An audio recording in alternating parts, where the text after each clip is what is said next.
Before we talk all things Tyson Fury, I just hope that everyone, wherever you are in the world right now, is okay. Obviously, this coronavirus situation is starting to get very, very serious. It's starting to spread and escalate very, very quickly as well. I know that some countries have almost gone into like a shutdown mode. It's not quite like that over here in the UK yet, but we are starting to, I think, realize the seriousness of it, right? And people are starting to panic buy. Shops are empty. It's gone a bit crazy out here. So hopefully everyone's okay. Hopefully no one's friends or family members have caught the coronavirus. And yeah, just stay safe, people, as best you can. Try and stay safe. I mean, I'm literally living life normally, if I'm honest with you. I'm still going to the gym, still going outside. Yes, I am a bit more careful, right? I do walk around with a hand sanitizer, right? The hand gel. But yeah, just trying to live it normally. I went to the Copper Box yesterday for the Olympic qualifying tournament. It wasn't as many people there, obviously, as you can expect. Even though it was the prelims, there still were a couple of big names on the card yesterday. Caroline Dubois, she was first out for Great Britain. She won. She'll move on to face the #1 seed, the girl that beat Katie Taylor in the Olympics. I think it was Rio, I can't remember. Or was it London? But anyway, she faces the #1 seed next, so that's not going to be easy for her. Fraser Clark was in action yesterday. He got a bye. His opponent, Clement Russo from Italy, pulled out. There was this big thing about Italy even being there. That's why I was there. I was reporting for Sky. Obviously, because this coronavirus pandemic, obviously there was a massive outbreak in Italy. So there was a question as to why Italy were allowed to be there. Should they go on and do their final qualifying event, which is in May in Paris, but they are here. So yeah, I'm just going on as normal. I'm lucky that I do have, I don't know why I'm looking for it, but I do have like a media pass, which allows me to go and watch all the fights. So I might just go and do that today after going to the gym and recording this video. All right, let's talk about Tyson Fury. Now, a bit of a backstory about this event, because I don't know if people are taking it serious. I'm taking it serious. The reason I'm taking this story serious is because I was just on TalkSport a few hours ago. I was there doing the paper review, and I covered it for them. They're taking it serious, and they're taking it serious because it's been covered quite a lot by a guy called Guy Walters, who writes for the Daily Mail. So this isn't no shitty paper, right? This is the real deal. Just to kind of give you guys, if you don't know what's going on, some sort of clarity with regards to the story. Tyson Fury and his cousin Hughie Fury tested positive for, I think it was nandrolone, back in 2015. Now, they were given a ban by UKAD. It was a 2-year ban. Now, they said they tested positive for nandrolone because they ate wild boar meat or something. I don't know if you guys remember the story. So they ate wild boar meat, and they said that's pretty much where it's come from, right? And they were thus given a lesser sentence, or people perceived 2 years to be a lesser sentence. I think some people even forget that they were banned. I think some people forget that. They were kind of, especially because Tyson Fury had this massive hiatus from the ring. So people attributed that to, obviously, him putting on weight, cocaine, etc. There was a ban in between that. So yes, he was never going to fight anyway because he was like, what, 30 stone or something.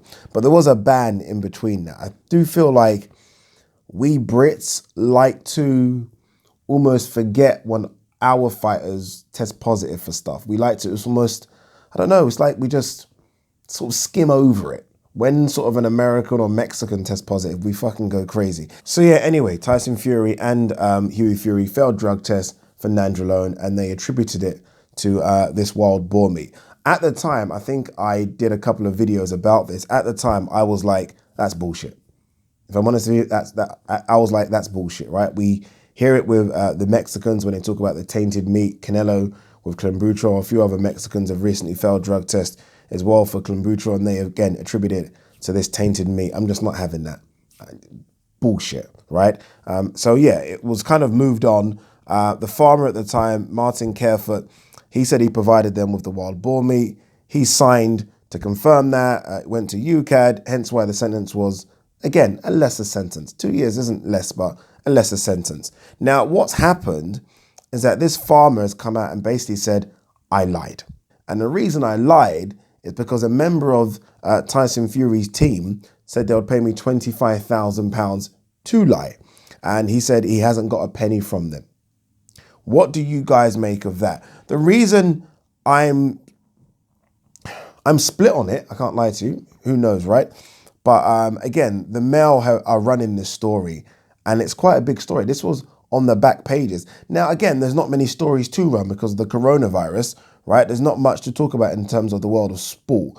I guess if there was Premier League football and rugby on and all the other sports that should have been on, F1, this might have been, I don't know, a small column in the back page. But this is literally taking up the back page and 4 other pages after that. So this is a very, very big story for them. So again, just to clarify what I'm saying, the farmer that supposedly said at the time he provided Tyson Fury and Hughie Fury with wild boar meat has now come out and said he didn't. He didn't, and that he was promised 25,000 to lie, and he hasn't got a penny. And he's now coming out and saying this is the case. Now, this is a problem. This is a massive problem for Tyson Fury. If anyone's expecting this problem to be swept under the carpet like other drug problems, it ain't happening. I'm telling you now, it ain't happening. Again, for the Mail to go big on this, they're pretty much confident this guy is telling the truth. I'm not sure if he is or not, but at the time, again, I didn't believe this bullshit wild boar meat story anyway. Just like I don't believe the tainted meat story in Mexico. They popped for something. They did. Let's be honest. Stop the bullshit, people. They did. Yeah, it's going to be interesting to see what happens with this next. Obviously, Tyson Fury is planned, or at least scheduled, to fight Deontay Wilder, even though we don't know what's going on with boxing right now, to be honest. But there is a fight scheduled, I guess, for what we hear in July or August. Will it happen? Who knows? Will he, I mean, this is really going far into the future, will he be stripped again? I mean, will he be banned again and thus stripped again? I mean, imagine that happens again. Hopefully it doesn't get to that. But again, for these newspapers, and the Daily Mail, so the Mail on Sunday is not the only one, other papers are pushing on this as well. For them to be pushing on this, you do wonder if there will be problems. Frank Warren, obviously Tyson Fury's promoter, wasn't his promoter back then, but Tyson Fury's promoter now, is saying this is all BS and that the farmer is a liar, a known liar, and that he did provide them with the wild boar meat. Well, I don't know, Frank. This farmer's saying he doesn't rear wild boar meat. So who knows, right? Who knows where this story is going to go? What do you guys think? Honestly, Fury fan or not, what do you think? I'm telling you now, if I just heard this story and there were no names, so I didn't know it was a Tyson Fury, and someone told me this story, I would say the boxer is in shit because it's a BS story. That's what I would say. I would go with the farmer's story, if I'm honest with you. But that's interesting. And you know what's really interesting? If it is true, and Tyson Fury was supposed to, or a member of Tyson Fury's team, let me get my words correct, was supposed to pay the farmer 25,000. Fuck me, you wish now that you did. Right? You wish now that you weren't stingy and paid that 25 grand. You really do. Because this is all come up because of £25,000, and you lose out on millions, and you're stripped, and you don't have the Wilder trilogy fight, which could generate you anywhere between $20 and $30 million, then fuck me. Boy, there's going to be problems. But we wait to see. I don't know if Tyson Fury's released a statement as yet. I haven't seen one. But we wait to see what statement Tyson Fury is going to release. We wait to see what statement Bob Arum, he's now promoter, will release. And I guess we wait to see what statement UKAD, and was it Mick Hennessy at the time, release as well. So this one will rumble on. But not good times for Tyson Fury right now. What do you guys think? Let me know. Peace.